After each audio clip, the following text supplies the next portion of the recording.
Welcome back to Great Day. There are all kinds of cooking shows on TV, but one stands out from the rest. In fact, the title sounds like a recipe for disaster, but it's not. The nation's worst cooks are drafted into the most intense culinary boot camp in the country. Turn it off, turn it off, turn it off! Ah! Are you ready for some cooking? How do I turn this on again? Their mission, turn these kitchen disasters Oh my God, there's paper. What happened? You don't want to know. You're right, I sure don't. into kitchen masters. Whoa, wait. 5-star dinner. Well, after Worst Cooks in America runs its course, contestants are making restaurant-quality meals. Allison Wolfe is from Richmond, and she's on the new season. She earned her position on the show, and let's find out. Hi. I did. All right, yeah. Well, okay, so every time you ask a chef, you know, why did you become a chef? A lot of times they'll say, well, I was in the kitchen with my grandmother or my parents, and I love fresh food, and I grew up on the farm. That is not how you grew up. It's not, unfortunately. My mom wanted me to experience everything in life, so she encouraged me to do a lot of extracurricular activities. So a lot of our meals were takeout or going out to restaurants because she wanted us to experience everything in life. So, yeah, so unfortunately we didn't have a lot of home-cooked meals. And so you move out of the house, and you're on your own the whole bit, and so what made you understand that you just didn't know how to put it together yourself? You know, honestly, it was going to my now husband's house. Okay, so we go to Indiana to meet the family. I mean, that's like the big deal. Yeah.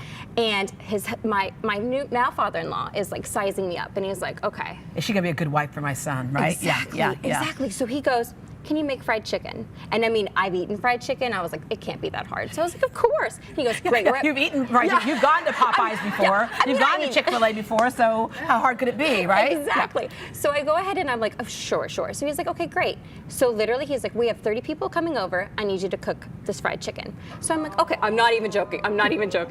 So, okay. Yeah, the audience is going, oh, I know. because you know what can go wrong, right? Exactly. Kind of that temperature thing, right? Yeah. So I mean, I'm in front of the fryer, and I mean, I have my father-in-law who's like 6'3" standing over me. I'm trying to impress them. This is the first time I've met them. I burn the outside, and the inside is raw. Ooh. And so my husband goes, okay, so this is my new future wife, you know. She's nice. Yeah. Does that count? So exactly. So I mean, it was really then I realized that I had a problem. Yeah. And I definitely, my husband's, Yeah. And how many kids do you have? I have 3 kids. Yeah, how old are they? Yeah, I have a 3-year-old daughter named Charlotte and twin boys that are 17 months, Maximus Are they safe? and Tiberius. Yeah. You know, I like to think they are. Well, the good thing with the baby food is that you can just like pop the can and right? Exactly. Okay. So after you got married and the whole bit, did you make an attempt to get better at the cooking, or what was happening? I did. I mean, it was especially wanting to provide for my kids, because it's like I don't want my kids to grow up on fast food. Yeah. And I mean, like every once in a while that's great, but I really want them to have that time around the table. You know, I never felt like I missed it growing up, but I really want them to experience Yeah, because you had another experience growing up, but yeah, bringing it Yes. around the table, and so your husband basically was doing most of the cooking. My husband is an amazing chef. Yeah. Like he is amazing. Yeah. And so he kind of took over the responsibilities. Yeah. So And then you had to take over during Hurricane Harvey because your husband is a nurse, so he was out working, and then you were left to having to take care of feeding the children and yourself. Yes, absolutely. I had twins prematurely, so wow. I was at home with preemie twins.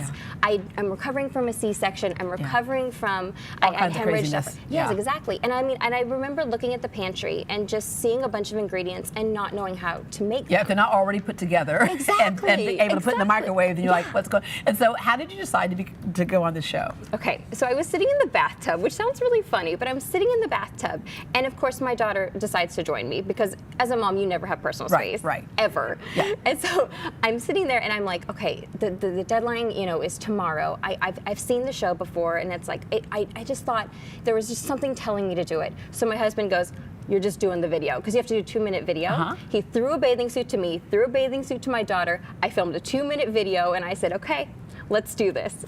And so what did you say on it? I said pretty much that I don't have a lot of time. Like, you may have the hold on, I'm trying to think. I'm trying to think of how to say it. Yeah, I mean, you have all of these recipe Well, you're juggling books. 3 young kids. You're right, and there's all these kind of books there and the whole bit. But you need to throw something on the table quickly and make sure that it's cooked on the inside. But so going to the show, you just had the beginning of the season was this past Sunday. Yes. So what was that experience like? The experience was amazing. I mean, watching yourself on camera is an unbelievable experience, but also reliving. I mean, there are 15 of us who don't know how to cook, and I mean, having this opportunity of a lifetime is, truly an opportunity of a lifetime. Yeah. Okay. So I know so many Yeah. people say, "God, I love food, but I don't know how to cook." And I always go, if you can look at the recipe and just follow the steps, you're there, right? But we're intimidated by that sometimes. What's your best advice to people who say they can't cook?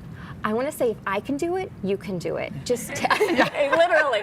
But I mean, just take your time, and I mean, really do the research. It's like, I think before I didn't do the research, and I didn't know what like words saute and boil and reduce to simmer were. And I think that if I had looked them up, I wouldn't have been as intimidated as I was. And it's kind of fun, isn't it? Yeah, it is fun. It's fun to learn, and it's fun to make mistakes. I mean, you have this opportunity to experiment, and it's okay to fail. Yeah, and sometimes the failure becomes a new dish. Yeah, you right? never know. That's You really never good, know. right? Okay, so the goal, of course, on the show, Worst Cooks in America, is that you want to become a cook at the end. You want to be able to put something down the table that's a restaurant quality meal. Exactly. And so the other goal, of course, is if you win, you get something, a good cash prize, huh? $25,000. Yeah. I mean, that's amazing. That'll buy a lot of fried chicken. That'll bring to dinner. No, exactly. Yeah, so it's really cool. And then the other thing too I love about it, in a Yeah. competition atmosphere like that, and when it's named Worst Cooks in America, there's all those Iron Chef and all those other shows where they go in with the still face. Y'all walk in saying, look, it's all okay. Yeah. You're competing, but you're not competing. It's kind of like a family, isn't it? Exactly. I mean, I thought the atmosphere would be very like, okay, I'm doing this, it's a competition, Yeah. but it wasn't at all. I mean, we're cheering each other on. I mean, we're all doing something scary for the first time in front of cameras, in front of America, and we don't want to fail. Yeah. So, I mean, and what I really loved is like, instead of rooting people, instead of jeering people when they did bad, we would root them on. And Yeah. it's like, when they succeeded, we would get excited. Yeah. Because I mean, we're all learning and we're all there to have fun. I mean, obviously we want to win, Yeah. but it was All a right. really good family experience. Okay, dinner at your house next Christmas. Yes. All right, but no, we wish you the best of luck and love watching you and love having that Thank local you. representation. Thank Thank you you very so much. You can see Allison battle it out on Worst Cooks in America on Sunday nights on the Food Network.